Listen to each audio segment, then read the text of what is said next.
கிறிஸ்துவுக்குள் அன்பானவர்களே, இன்றைய தியானத்திற்கு நாம் எடுத்துக்கொண்ட வேத பகுதி அப்போஸ்தலர் 2:47 பின்பகுதி. ரட்சிக்கப்படுகிறவர்களை கர்த்தர் அனுதினமும் சபையிலே சேர்த்து கொண்டு வந்தார். பேதுருவின் பிரசங்கத்தை கேட்பதற்கு ஆயிரக்கணக்கான ஜனங்கள் கூடி வருகிறார்கள். அப்பொழுது திரளான ஜனங்கள் தேவனுடைய வார்த்தையை கேட்பதினாலும் தங்களுடைய ஜீவியத்தில் அவற்றிற்கு கீழ்ப்படிந்து நடப்பதினாலும் ரட்சிக்கப்பட்டார்கள். இப்படியாக அனுதினமும் தேவனுடைய வசனம் ஜனங்களுக்கு பிரசங்கிக்கப்பட்டது. ஆகையால் கர்த்தர் அனுதினமும் சபையிலே ரட்சிக்கப்படுகிறவர்களை சேர்த்து கொண்டு வந்தார் என்று பார்க்கிறோம். ஆகவே ரட்சிக்கப்பட்ட ஒவ்வொரு தேவனுடைய பிள்ளையும் இரட்சகர் இயேசுவின் சபையாய் காணப்பட வேண்டும். ஏனென்றால் இவர்கள்தான் இயேசுவோடு கூட இருக்கிறவர்கள். ஆனால் வெளிப்படுத்தல் 17:14 இயேசுவோடு கூட இருக்கிறவர்கள் அழைக்கப்பட்டவர்களும் தெரிந்து கொள்ளப்பட்டவர்களும் உண்மை உள்ளவர்களுமாய் இருக்கிறார்கள் என்று சொல்லப்பட்டுள்ளது.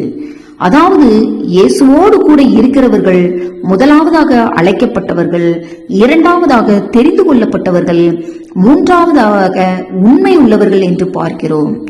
நாம் பரலோக ராஜ்யத்துக்கு போய் இயேசுவோடு இருக்க வேண்டுமானால் முதலில் நாம் அழைக்கப்பட்டவர்களாக இருக்க வேண்டும்.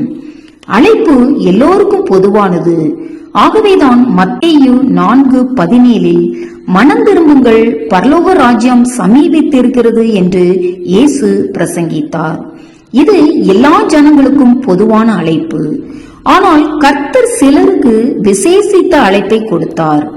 இயேசு இந்த உலகத்தில் இருந்தபோது பேதுருவையும் அந்திரேயாவையும் பார்த்து, என் பின்னே வாருங்கள், உங்களை மனுஷரை பிடிக்கிறவர்களாக்குவேன் என்றார் என்று மத்தேயு 4:18-19 பார்க்கிறோம். இது ஒரு விசேஷித்த அழைப்பு.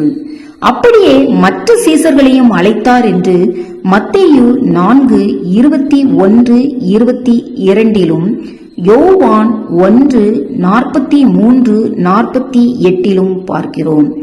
அதுபோலவே கர்த்தருடைய பிள்ளைகளாகிய நாமும் அழைக்கப்பட்டவர்களே. ஆனால் நாம் அழைக்கப்பட்டவர்களாக மாத்திரம் இருந்தால் போதாது, தெரிந்து கொள்ளப்பட்டவர்களாகவும் இருக்க வேண்டும். ஏனென்றால் மத்தேயு 22:14 அழைக்கப்பட்டவர்கள் அநேகர், தெரிந்து கொள்ளப்பட்டவர்களோ சிலர் என்று இயேசு சொல்லுகிறார். இயேசுவுக்கு அநேக சீசர்கள் இருந்தார்கள்.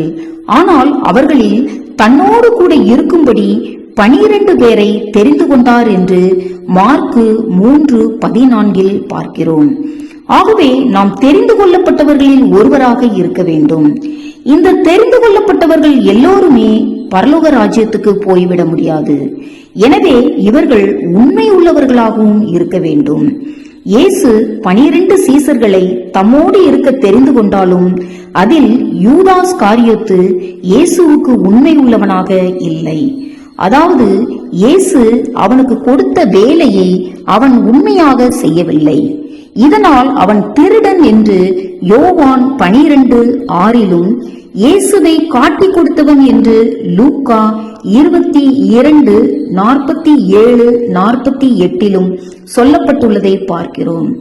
அவன் பணத்துக்காக எதையும் செய்ய துணிந்தவன். ஆகவே நாம் பண விஷயத்தில் உண்மை உள்ளவர்களாக இருக்க வேண்டும்.